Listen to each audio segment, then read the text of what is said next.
What's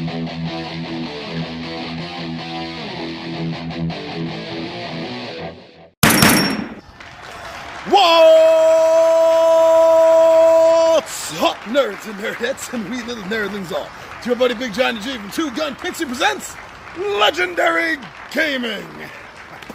Oh, we are back with another Midday Monologue Monday.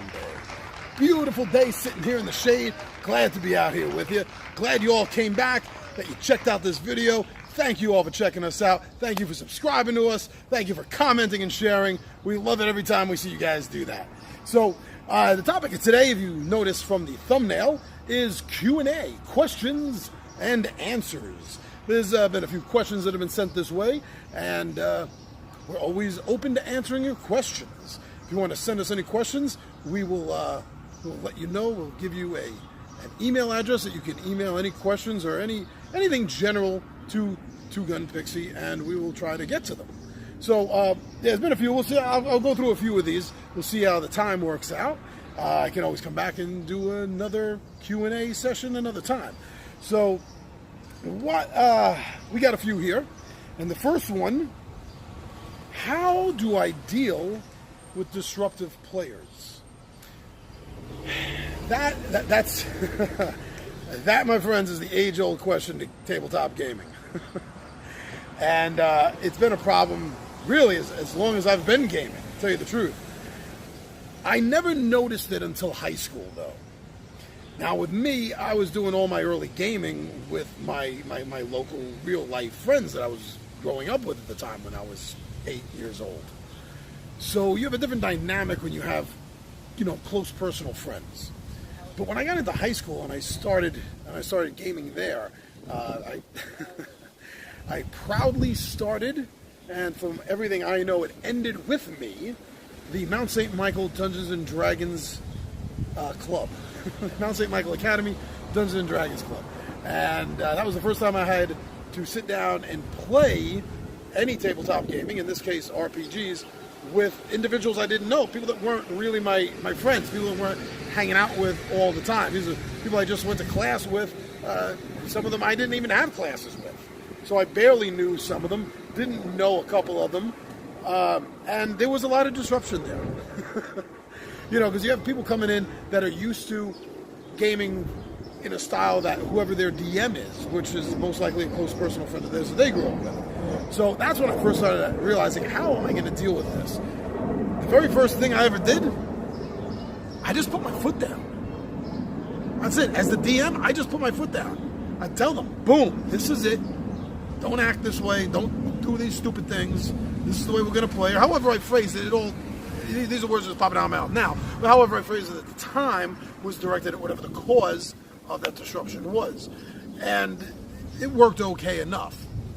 As I got older and I started having more game days in my personal life, to the point where I'm doing a game every week, and people are coming and going, because as we get older, people have their own lives and they get to move on with them, and they don't always have time to sit down at the table. So I ended up, over the last 15 years or so, I have met so many people that have come and gone from my table, mostly because of that reason. But there have been a few I've had to kick out of my group completely, and that's never an easy thing to do. Because I know how tough it is to find a gaming group. And when you're dealing with something, again, like for me, my point of view, gaming is my only hobby. So in other words, to be able to tell someone, no, you're not welcome here, you can't game with us, is essentially the same thing as saying, no, you can't be our friend. And that's always really rough. I've had to do it literally in the 41, almost 42 years that I've been seriously tabletop gaming. I've literally done it a handful of times. 5 probably at the most. I'm thinking 4 times in my head. So it's really hard. Everything is circumstantial. When it comes to dealing with a disruptive player in your group, you have to take so many things into consideration. Whether they are a personal friend of yours, whether they are related to you in any way. Maybe it's the wife of the relationship, or maybe the wife or husband, or someone that's in a relationship with someone at your table that you really respect, and you can't really break that up. So it gets tough. I think ultimately it really just comes down a lot of times to reminding people that tabletop gaming is, in essence, no different than any other team sport when it comes to the mentality that we all have to have with each other. Everyone is there to have fun. Everyone is there to have a good time, blow off a little bit of steam.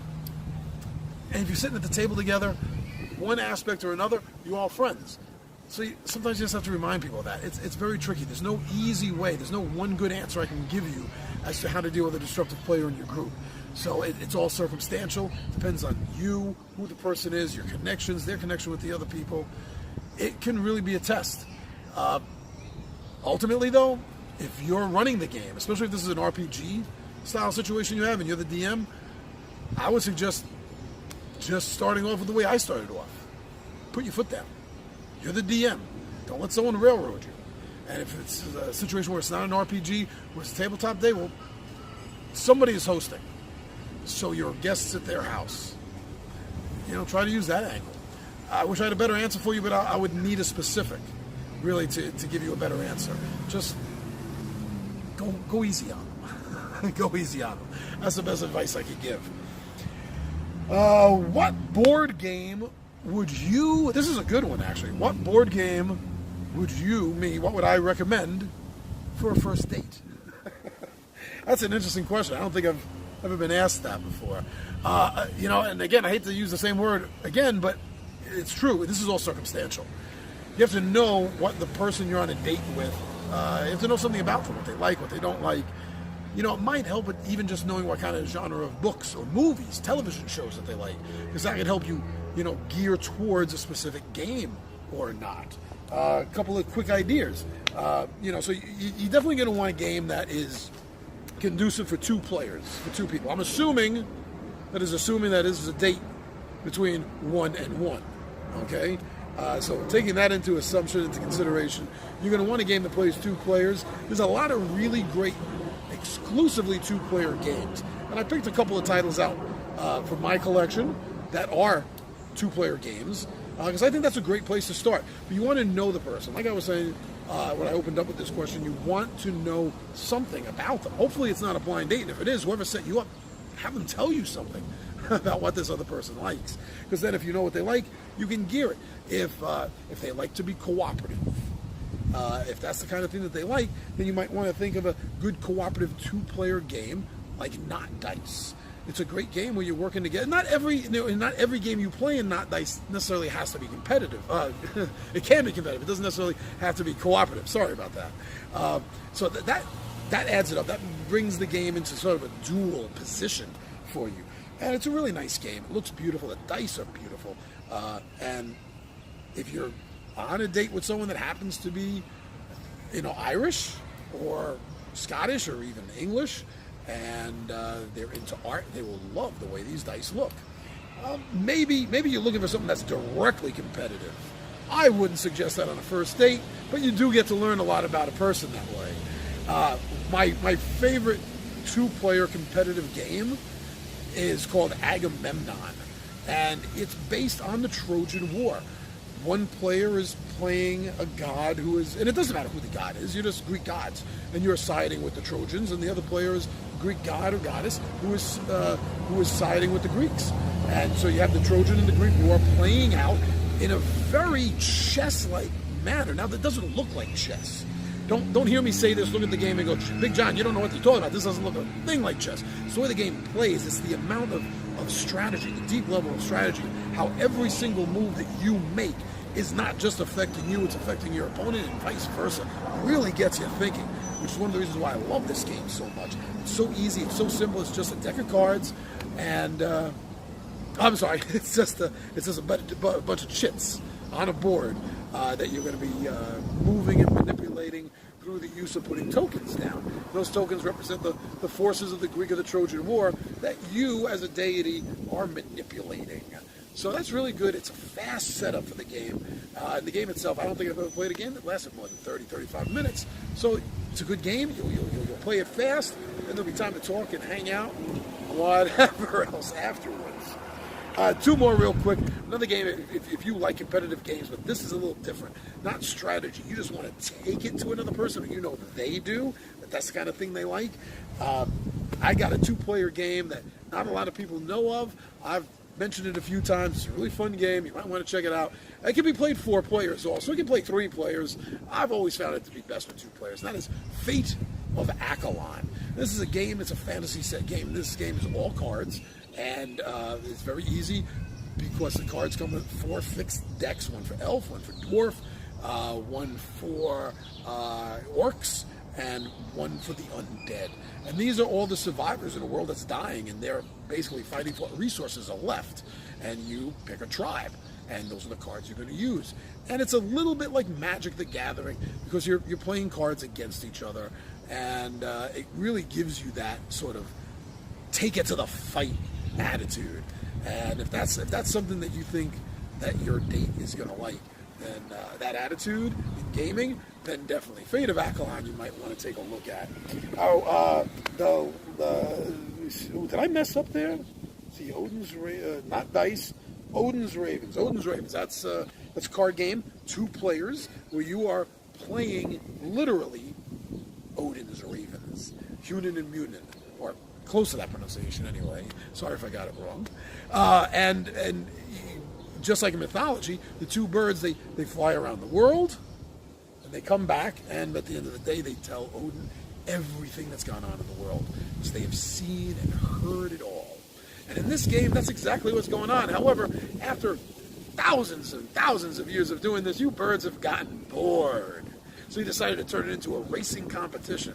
So this is a racing game using cards, and the cards have terrain on them, and in your hand you're going to have cards also with similar terrain. You're going to want to match that terrain in order to move through it and eventually get back to the start. And I do mean that, get back to the start, because if you get to the end of the line of cards, there's a line of cards for the one player across from you, and there's a line of cards for you right there. Also, when you get to the end, you switch lanes and you go back. So any manipulation that you did in your opponent's line and on their environment cards that they had to travel through, you're going to have to handle afterwards. And I love that aspect of it. So, 4 quick games there. Not Dice, Odin's Ravens, Fate of Acheron, and Agamemnon. I think any 4 of those would be good first date games, but you never know. You absolutely never know. I know a couple that told me that when he introduced her into gaming, the first game that they sat down and played was Arkham Horror. Now, this is a game of tons of fiddly little rules, and it's not considered a gateway game at all. It's like the opposite of a gateway game. And yet she fell in love with gaming because of this. So you're never going to know. Never going to know. But keep it to a quick game. No matter what it is you pick for the date game, keep it fast. You're not going to necessarily want a 2, 3, 4 hour epic long game. Not for the first one. That would be my suggestion. Let me go over one more question here. I'll save the others for later. This is an interesting one. It's something that comes up with a lot of reviewers. Not necessarily this specific question to them, but the concept of the question.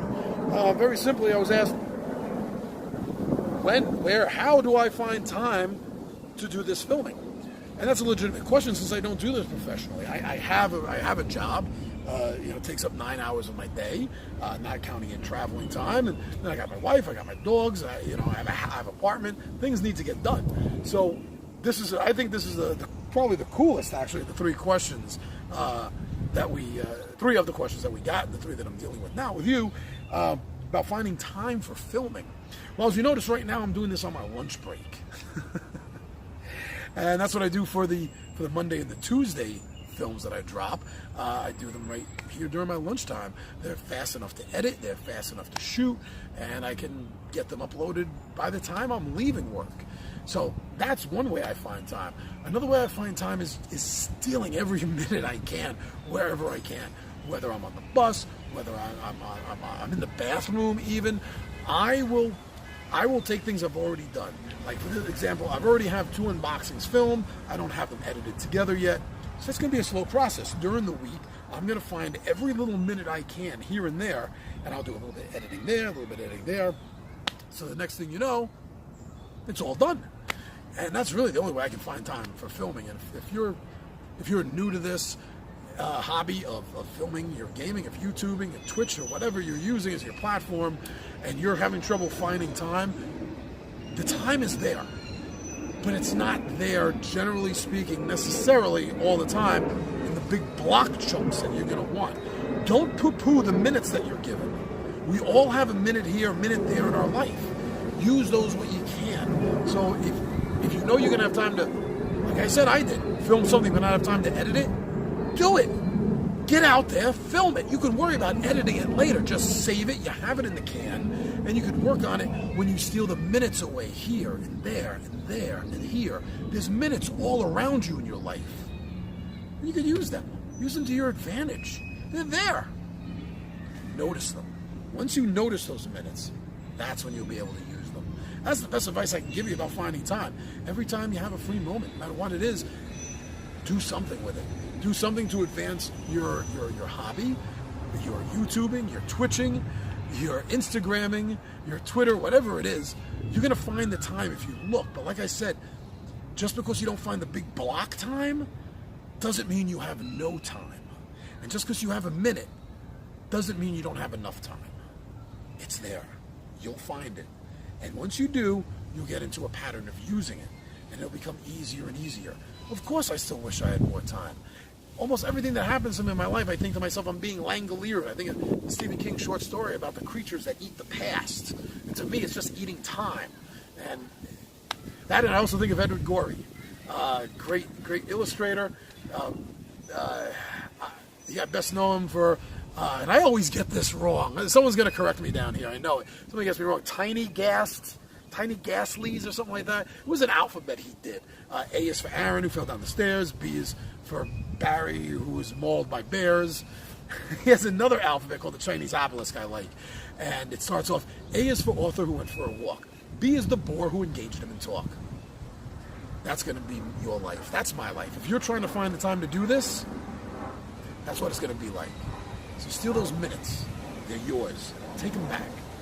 All right, so 3 questions. I didn't go through them as quickly as I wanted to. I have a couple of others. I'll hold on to those for the next time we want to do this. At least I got something in the can, so to speak, to start with. So thank you for joining me here for this Q&A. Thank you for sending us the Q&A. In fact, they'll be right around here. Woo! You can send an email here if you have a question that you want us answered, or if you want to know more about us reviewing your game, or if you have a gift you want to send us, which has been happening lately. Very cool. This email address right here by my fingers. That's where you can reach us. So thank you all for checking us out, watching the video, for subscribing. Whoa! Thank you so much for subscribing to our YouTube channel here. I'm your buddy Big Johnny G for Two Gun Pixie presents Legendary Gaming, and my friends, as you know, I am out of here.